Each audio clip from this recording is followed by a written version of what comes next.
There's one of you said, "Oh, it sounds like 30 people." So we walked out of here. There's a lot more than 30 people there, so thank you. And just like you, we wouldn't be here if it wasn't for Clark Kent. So thank you. That is also true. That is also true. First of all, I gotta ask you guys. I think all of you guys actually have shot in Canada before. Yes. You guys obviously did Smallville, Legends of Tomorrow, Superman and Lois. And George, you did a film called Sons of Mistletoe out here. Did Sons of Mistletoe here and Switching Channels. That sounds like a fun Adventures film. of Babysitting we shot here. I actually shot Sheep Brother Dozen 2 here. Oh, just I like Toronto. So talk to me about some of your Scott favorite... Pilgrim versus the World. Toronto's a character in the movie, basically. Yes, Toronto is. Yeah, Toronto's a huge character in the movie. Hey, Toronto! So I gotta know, tell me some of your favorite stories about just being in Canada. Freezing my ass off, that's all I know. It's fun though. When the writers in LA write Rain Towers in January? Yeah. Like that kind of stuff? Yeah. I was in, so Cheap Brother Dozen 2, I was here, and Bonnie Hunt and I had gone to lunch on a day off, and we were walking down the street, and I walked into a street sign. Like I was talking to her this way, and I was like, dong! And I was like, oh my god! Like, and we laughed. And the next day it was on TMZ. You were being followed. You can Google it right now if you want. I mean, I did that once in Los Angeles, going to a friend's comedy club, walking by myself, like on my phone or something, and I was wearing glasses. Clark Kent moment, baby. Clark Kent, and luckily TMZ wasn't there to capture very that. Clark. Glasses help protect my face, actually, so it's helped work to hurt myself as much. Glasses are functional for Clark Kent. Do you guys have any favorite Canadian snacks? Because I just discovered, and somebody actually brought a bag up, but ketchup chips. I'd never had them before this weekend. They're Yes, great. I had some yesterday. They changed my life, I think. Ketchup chips.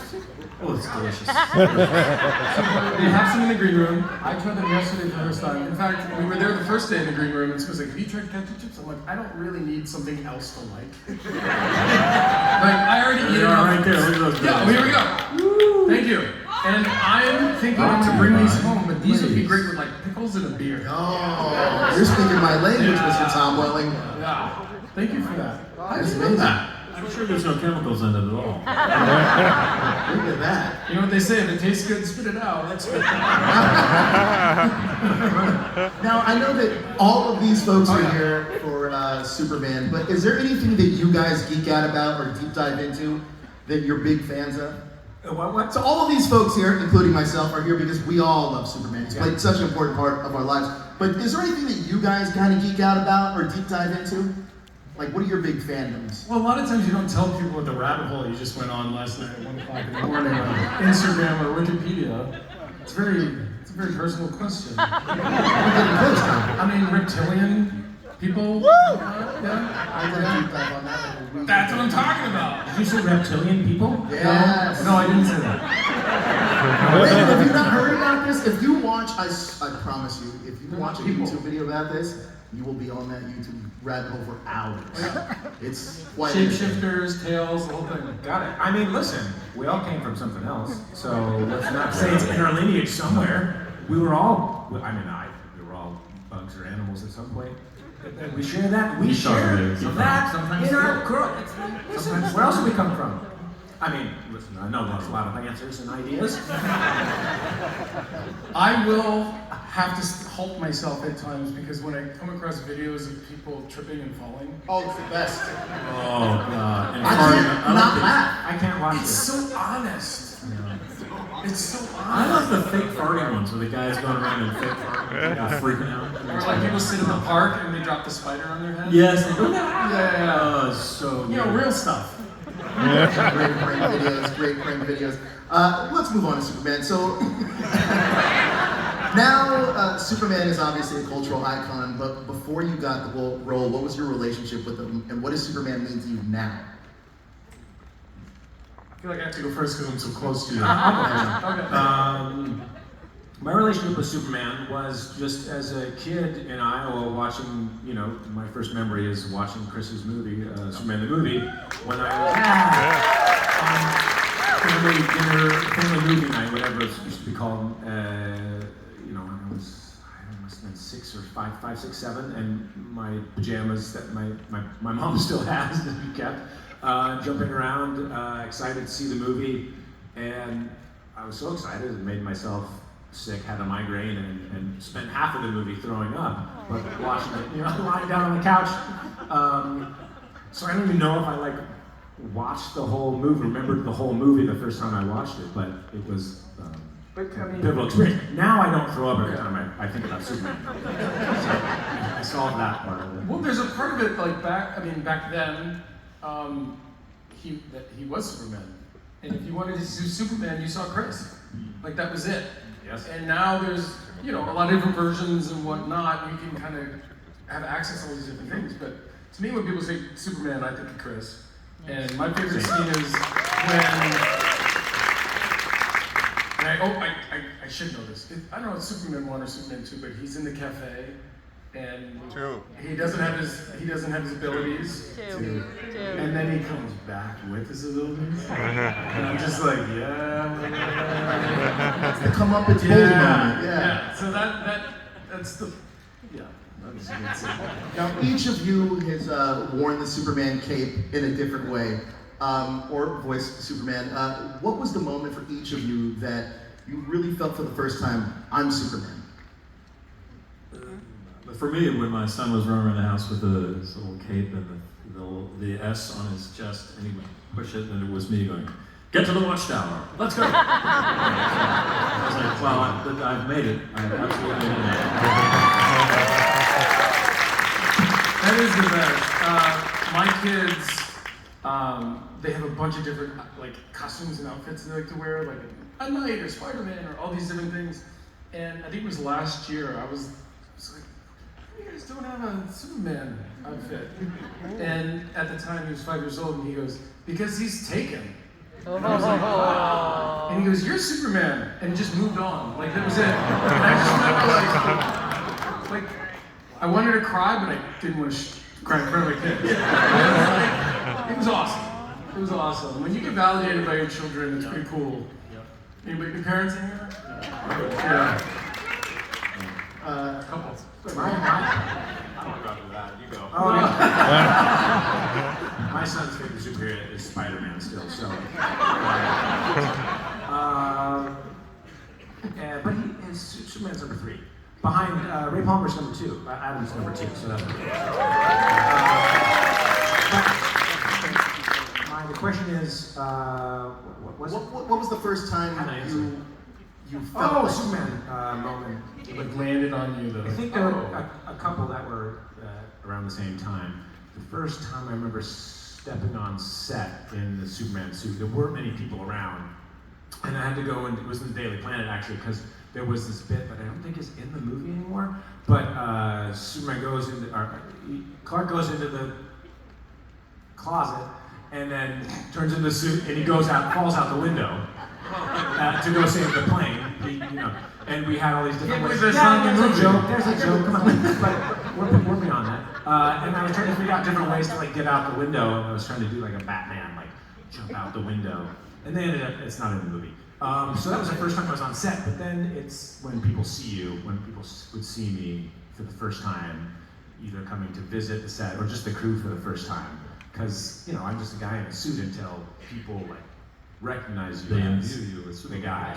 For me, it was the thing. So that otherwise, you're just at a Comic-Con. No, which is great. You look awesome. But it helps when other people, believe in the myth. Yeah. How about you, Tyler?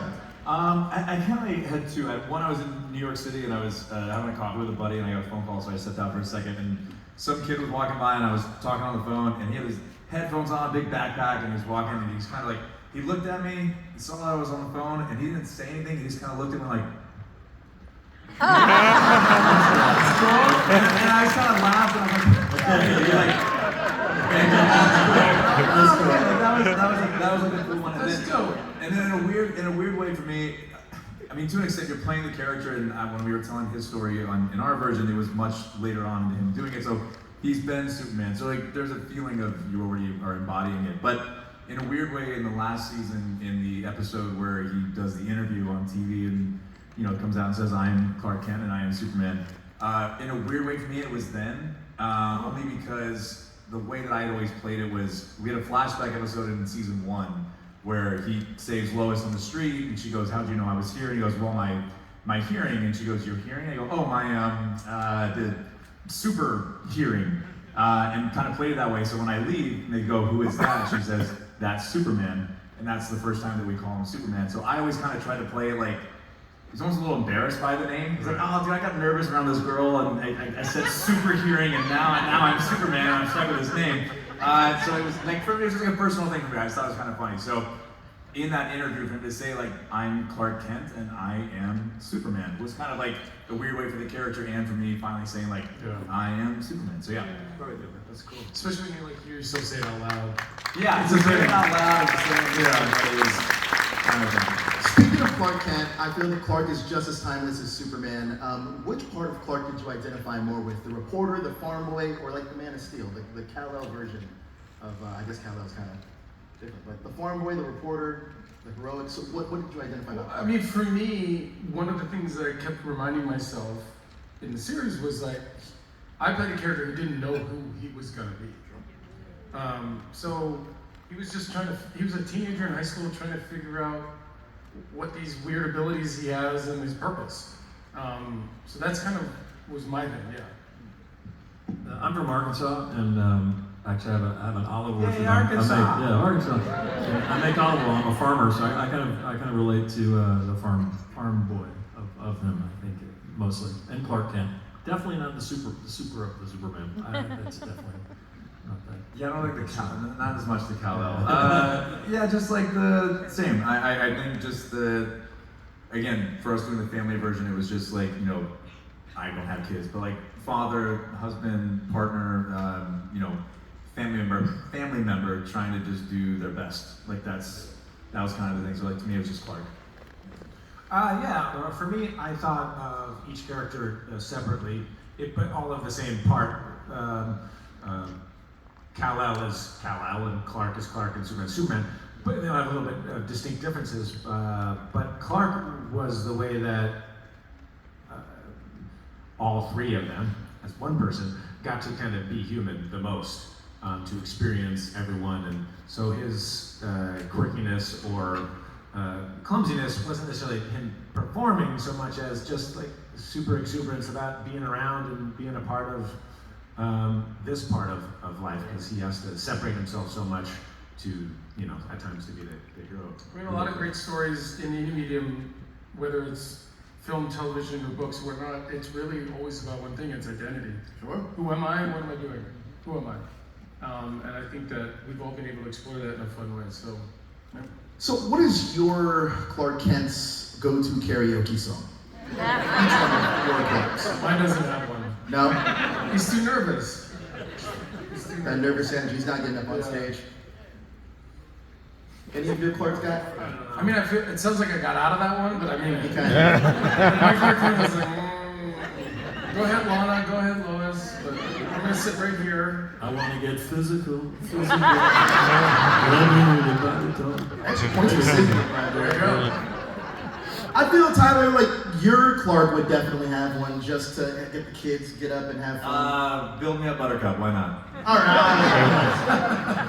Brandon's looking at me with this blank stare. I love you, Nothing in my baby. head. Still got a Broadway song, musical or something, I don't know. Oh, really? Yeah, why not? all I can think of is the song I sang in, that Ray Palmer sang also in Adam, in the era. Legends of Tomorrow? No, I know the song. I mean, no, it's not. No. I'll think about it. So Whatever It's you do, from, don't I think can't about remember what it is. That's the the name. the one thing I loved about this new version of the Superman film that James Gunn did is that we can see kind of each one of your imprints on that film in a way. From Brandon, the duality of your Clark and Superman is very apparent in this movie. Tyler, it's the relationship that your character cultivated with Lois. I feel like that's really strong in this movie. George, we got the Justice Gang and we get these bright tones, and I think that's very apparent in this movie. And Tom, we get the family element that we see with his parents. We also get the gravitas of Lex Luthor, all within this one movie. So first of all, have you guys all seen the movie, and what was your opinion on the movie? I have not seen it, but I think I'll see it more sooner because of what you just said. I mean, am I wrong though? I was wondering, it was very well said. Yeah, I've seen it. I think it's fantastic, actually, and it's sweet. It's almost kind of two movies. There's the monster-y sort of, and then the sort of the more character-driven stuff. No, it's like Lex Luthor and Lois Lane and Superman. Excellent, just so excellent, especially Lex Luthor was great. Yeah, I thought everybody did a great job. I thought David was fantastic. Rachel and Nick are just phenomenal, I think, in everything they do. And Nathan Fillion, I thought was... He's really good. I must say, the joke that he lands at the end of the movie, I feel like was building the entire movie. And it was so worth it. It was so worth it. He's like, that's a cool name. You're in. Like, I thought it was so good. But I think it's in very good hands. Yeah. Yeah, I was very, I had a wonderful time. It's doing so much.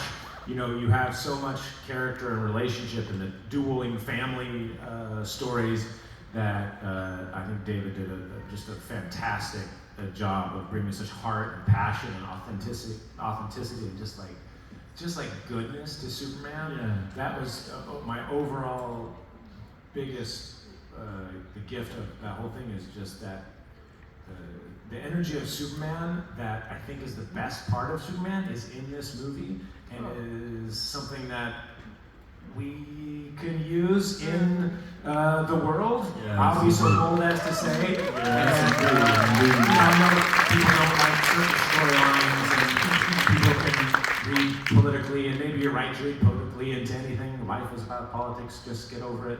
But we all gotta learn to get along. And I think that the biggest thing Superman do is to be a beacon of light, and that's what art does too. I'm just so excited to think about how it all works. Like, they go and they write, and the artists have created Superman over all these years, and we're here talking about it. And the myth and lore of Superman is like moving us all to be in one place at the same time under like a beautiful, wonderful thing about like love and compassion. Like that's what we need. It's awesome. You have to. I feel like you have to. It does such a great job of really encompassing everything that I loved about all of your Supermen so well in that one film. So your guys' fingerprints are all over that. Absolutely all over that. And it's interesting, you really should see the movie, Tom, simply because Nicholas and David both credit Smallville for being their entryway into Superman. They both said that they were early Smallville fans. That's what kind of was what got them into the character. So when you are getting told you're going to do a show about a young teenage Superman that can't fly and doesn't have the suit, did you think that it would resonate so well some 20 years later? I mean, no. There's no way that anybody could predict for that, right? You just don't know. And usually when you think something's good, it's not. I don't know. I mean, that's honestly, one of the things about the cons is you get to meet people and hear their stories about how it has affected them. Because to be honest, as you're filming, or when I was filming, you're not thinking about how it's going to land for fans. I mean, it's more of like producers and writers and directors' jobs and whatnot. You're playing your characters, and then you meet people who have gone to war, and the only thing that gave them any solace was when they came back to, from that day, and they watched an episode of Smallville, and that, gave them an escape to move on. Like, you can't, I don't know, there's no way to do that. You can't manufacture that, and I think that's where, like, the thing about what we do is so special is we do it, and then we put it out there. Sure. And then it's up to you guys, and thank you for being here, because we wouldn't be here without you. I'm kind of like rambling on with it, but I was on the show for 10 years, and after every season, the final episode, we were canceled, technically. And at one point, our show was the most successful show that had ever existed on the CW. And they're like, we don't know. And 6 weeks before I had to get on a plane, they'd be like, we picked you up for another season. And it's like, okay, we go back into this. But there's all that legality and all that other stuff. So I think if you go in to play a role and you're thinking about what people are going to think about it, now you're distracted. In a way. I don't know. I'm rambling. There's something you said, I think, I saw like a clip on Rosie's podcast, and he asked you something about like being proud of the show. And I just remember hearing you say something, because it reminded me of like Teen Wolf stuff too. It was like, were you proud of the show? And you said like, when I was doing it, I don't think I was, but now, I think there's a weird thing sometimes when you're in the midst of something, you're not really sure if you can feel proud of it yet, Right. Because it's still happening a little bit. But like when you have time away from it, and you can see the reach that it's had, and hear the stories of how it's affected people. All of a sudden, it becomes like, oh, that's okay, and I am proud of it. Like in the moment, you almost have to like distance yourself from it a little bit. Yeah. Thank you for watching. I didn't watch the whole interview. I wasn't like talking, but I saw that clip, and I was like, oh, I was interested because I was like, oh, I totally understand what he's saying. It's in some ways it's like when you travel and your flight's delayed and you're like so mad and all this stuff, and then years later you look back and you're like, I had fun there. I forget about the travel. So I don't know. It's Brandon, David Cornsweet was not the first Superman to wear the crest that he has on his suit in this film. You were the first one to wear that style crest with the Kingdom Come Superman in Crisis. So what did it feel like? Yeah, let's hear it. It was incredible. It was great seeing you back in the role as well. What did it feel like this time around putting that suit on? And were there ever any plans to kind of do anything else with that Superman? To answer the last question first, not that I'm aware of. It might have been inner talk. I think at the time that we did that crossover, there was too much changeover happening at Warner Brothers in DC, and now it's a little more stable footing. So had it happened at a different time, maybe there would have been something else, and I don't know what anybody's planning, although they seem to be planning something big, so who knows. Maybe it'll be more of any number of things would be fun. But it was really a different and wonderful experience to revisit the character 15 years later. I've definitely felt more capable of playing Superman and standing in all of who he is and who I continue to create him in my head and to be. And I had a lot more appreciation for the fact that I was able to do this. The second time was almost more of an achievement than the first time in some ways. Look, you guys. Grateful for all the fans also, sorry, who have expressed, it was, but he's like, I'm so happy that you got to come back. And I was like, so was I. So Well, there was that Spider-Man movie that came out, was it last year or the year before, and they brought out the Spider-Man to the cinema. Yeah. We should do a second movie.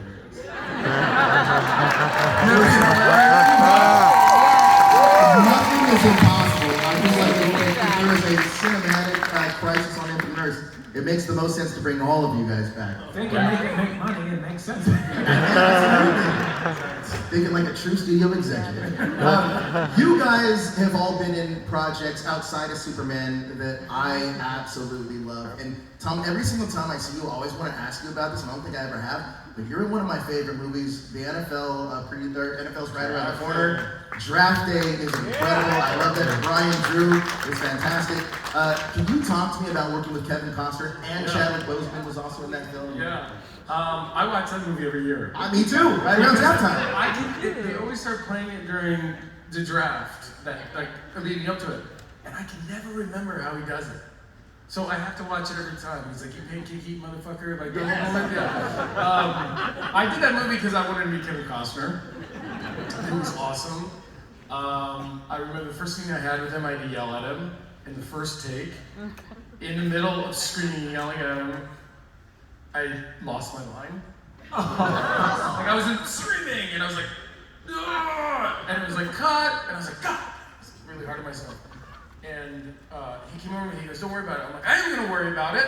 I'm gonna worry about it. That's what I said. I go, I'm gonna worry about it. And he goes, hey, when I forget my line, just don't be too hard on me. And it took all the pressure off in the best way. And sorry, what was the question? Back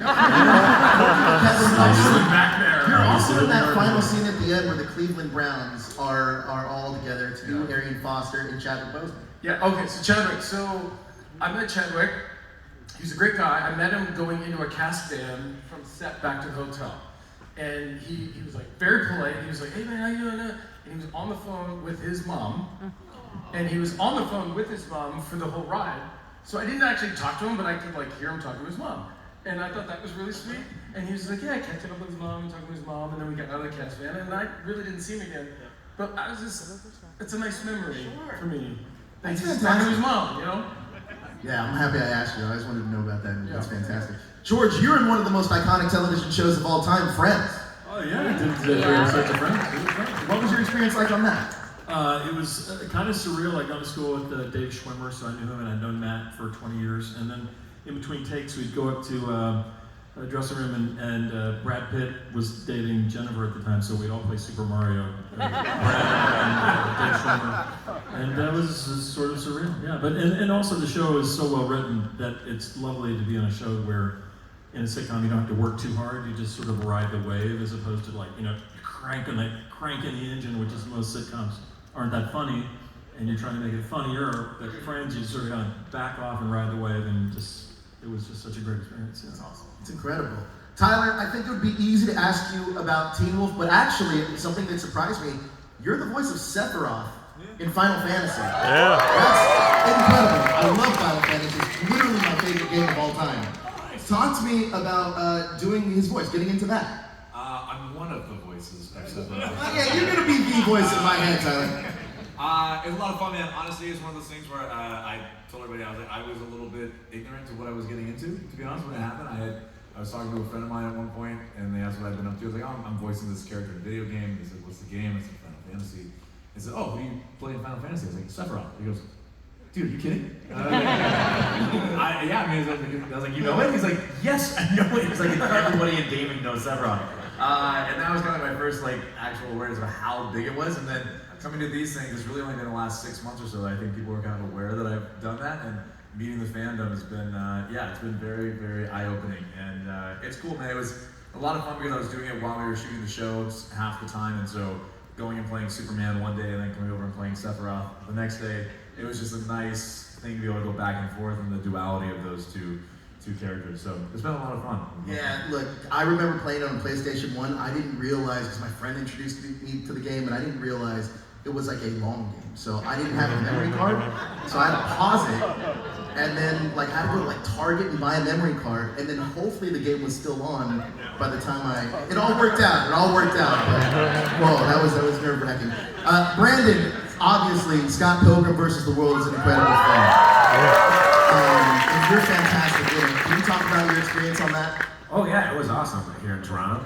I got to be in a band. I had band practice, with Bree Larson and Tennessee Williams, who was a drummer, and be on stage and play music. It was pretty sweet. I was in a jazz band, a marching band, concert band, so I was great to be learning to play bass for that. So that was awesome. And it was just so much fun. Edgar Wright is an incredibly talented, genius director and incredible, captain of the ship. One of my favorite directors I've ever worked with because he's a team player and just like we're ready. We're doing this awesome thing. He's ready to go. He's got the plan, and we're off every day after a couple espressos, and we're going. It's awesome. And it's just amazing to see the legs that it's had. It obviously didn't perform hugely at the box office, but since has garnered such a huge family of fans, and with the animated series, it's brought so much love and music and art to everyone. It's awesome. True cult classic. Yeah. True cult classic. Brandon, so this year at San Diego Comic-Con, I was at the fandom party, and you talked about Spider-Man earlier. You cosplayed as Spider-Man at that party and jumped on stage with the All-American Rejects. Has anybody seen this? Go, I'm sure it's on YouTube. I'm still slightly embarrassed by it. It was a pretty cool Does moment. anyone have a phone? Google it right now. It was a pretty cool moment, but talk to me about jumping on stage and doing that. But also, I want to ask you about your movie Ick that you were talking about. The reason I was there for this movie, Ick, which was in the theaters in the United States for 3 days, but hopefully limited release. Hopefully we'll be out on everybody's TV availability, VOD streaming at the end of this year. But it's a fun PG-13-ish monster horror comedy. I don't really like horror that much, but it's very much, more tame than already Approachable. It's approachable, and it's fun, and I get to be funny, and I played football in it. My first football experience in a movie. I played a high schooler with the help of like age makeup. Mina Savari and I play like high school couple, and it goes through this kind of fun music video of the first like 10 minutes of our relationship of together and breakup and all this stuff. It's pretty cool. And there was another part of that question. Oh, you jumping on stage with the All-American Rejects in Oh, a yeah. Spider-Man costume. Joseph Kahn, who's the director, who's another genius director, was like, I have this great idea, Brandon. Because the American Rejects are a big part of the soundtrack, and then we're promoting the film for us, so I thought it'd be a fun cross-promotional thing. And in the end, what it did is it allowed me to feel a little vulnerable, move my comfort zone out a little bit. And my first time being Spider-Man. That's true. You're the first Superman. Why are you laughing at me? The clip is great. YouTube it. I promise you. The way I'm telling the story. You're searching for the answer. I'm like, there's more to this than he's saying. I'm trying to see if people are passing out, like falling asleep as I answer questions. Have you guys seen Robert Pattinson's The Batman? Yeah. No. All right, for the two of you that have, I just want to get your take on this. Do you think that Robert Pattinson's Batman fits into James Gunn's DCU? Oh, that's what you're talking about? Yeah. Rob's a buddy of mine. No, I mean, I don't know if it fits in. I enjoyed watching it. I think Rob did a great job. I enjoyed it. I didn't watch it twice. When it fits in, I just don't know if I'm qualified. The thing is that James Gunn totally says that he wants each filmmaker to have their own identity and every city to have their own kind of vibe, to be their own character. And I think that Robert Pattinson movie really captures what Gotham could be. So I think it could fit in, but I just wanted to get your opinion. I'll answer. We'll see if you watch my face and if I answer the way you think I'm going to answer. You heard his face? Interesting. No, you can't write So that. here's the thought process. I'm like, oh man, I'm thinking about the end scene where they're in the stadium or whatever the thing is. I don't remember what it is. Big open space and they're flying from here to there and they're shooting the grappling hook and I don't know wherever they're going. All over the place. A big huge action piece and the water's flooding in. And I was like, yeah, I mean that's massive and cool and Gotham is like its own world, so how do you fit that into any Superman world would be kind of challenging, but I think that's how powerful Batman and like Gotham is. Like it's such a different entity than Metropolis that it's gonna naturally probably have like you want it to have a different essence and feel. It can't be like Metropolis, so I think it would because I thought he was fantastic at it and I really liked the villains and the way they handled everything. Yeah. That's a yes from Brandon. Tyler, what says you? Do you think it fits? Make these decisions. We're just talking here. We're just having the chat. Well, selfishly, I'm going to say no because I still want to play Batman.